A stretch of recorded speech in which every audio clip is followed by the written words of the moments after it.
সাকিব আল হাসান বাংলাদেশের ইতিহাসে এমন এক নাম যা শুনলেই আসে রেকর্ড, বিতর্ক আর বিশ্বসেরার তকমা। কিন্তু আজ তার 22 গজের ক্যারিয়ার চরম অনিশ্চয়তার মুখে। কারণটা ক্রিকেট নয়, রাজনীতি। চিন্তা করুন, গত এক বছরে তিনি যে সময়টা রাজনীতির মাঠে দিয়েছেন, সেটা যদি ক্রিকেটে দিতেন, তাহলে কি আজ তিনি দেশের মাঠে বীরের মতো অবসর নিতে পারতেন?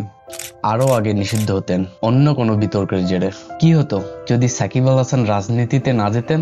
আজ আমরা দেখব এই সিদ্ধান্তের কারণে বাংলাদেশ ক্রিকেট এবং বিশ্ব রেকর্ডের কি ভয়াবহ পরিবর্তন হতো।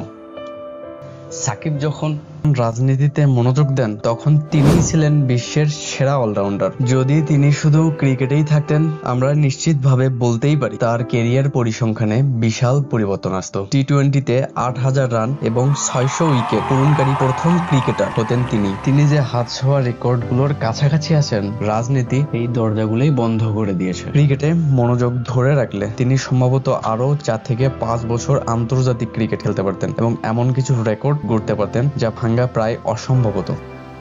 রাজনীতির পথ কাটা বিছানো। সাকিবের জীবনের বিতর্ক নতুন নয়, কিন্তু রাজনীতিতে আসার পর আইনি জটিলতা ও সমালোচনার তীব্রতা বেড়েছে বহুগুণ। যদি তিনি রাজনীতিতে না যেতেন, তাহলে তিনি আইনি চাপ, সম্পত্তি বাজেয়াপ্তের বিতর্ক আর রাজনৈতিক প্রতিহিংসা থেকে দূরে থাকতে পারতেন। একজন রাজনীতিবিদের জীবনের মানসিক চাপ তার শেষ কয়েক বছরের খেলাকে প্রভাবিত করত না।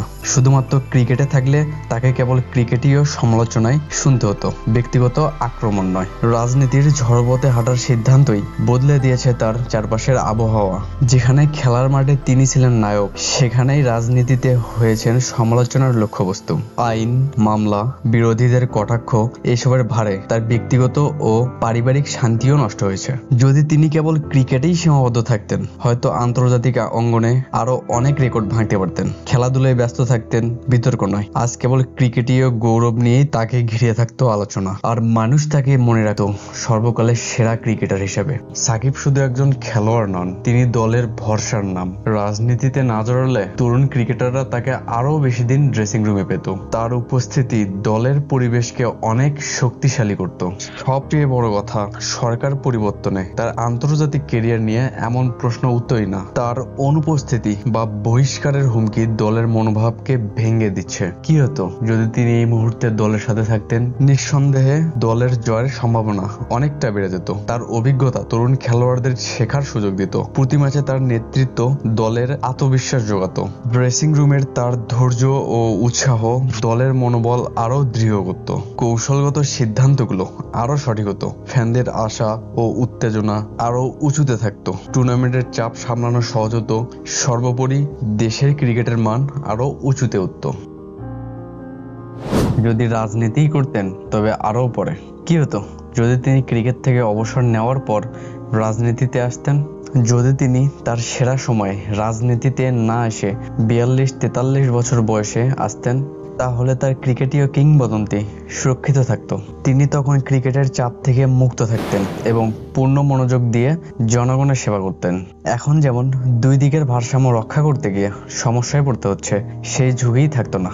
এই সিদ্ধান্তই প্রমাণ করে যে সঠিক সময়ে সঠিক কাজ করতে না পারলে তার ফলাফল অনেক ভয়াবহ রূপ ধারণ করে। তিনি তার রাজনৈতিক ক্যারিয়ারে আরো দৃঢ় ও স্থির হতেন। জনগণও তাকে আরো সম্মান ও বিশ্বাসের চোখে দেখত।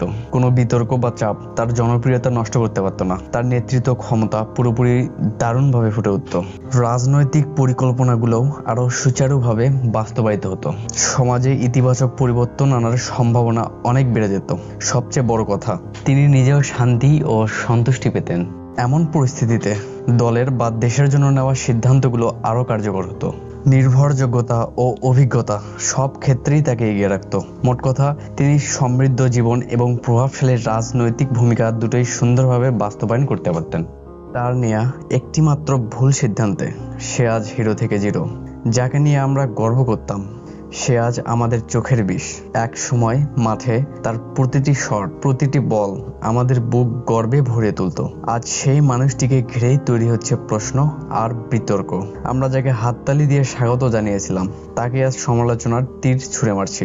এক সময় ভরসার নাম এখন অনেকের কাছে হতাশার প্রতীক। কিন্তু প্রশ্ন হলো, একটি সিদ্ধান্তকে পুরো কেরিয়ারের অর্জন মুছে দিতে পারে? আমরা কি ভুলে যাব সেই শত শত জয়, যে জয়ে তিনি ছিলেন নায়ক? তার অবদান কি এত সহজেই ভোলা যায়, নাকি সময়ই বলে দিবে তিনি আবারও আমাদের গর্ব হয়ে ফিরবেন?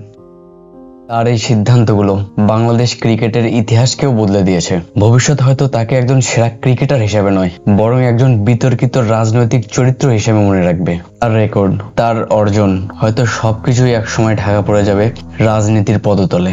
ভবিষ্যৎ প্রজন্ম হয়তো জানবেই না সে ছিল একজন বাংলার মুকুটবিহীন নবাব। তার এই পথ বদলের কারণেই আমরা আজ চরম এক বাস্তবতার মুখোমুখি। আপনাদের কাছে এই মুহূর্তে যদি সাকিবকে একটি চরম সিদ্ধান্ত নিতে বলা হয়, ক্রিকেট নাকি রাজনীতি, তাহলে তার কি করা উচিত?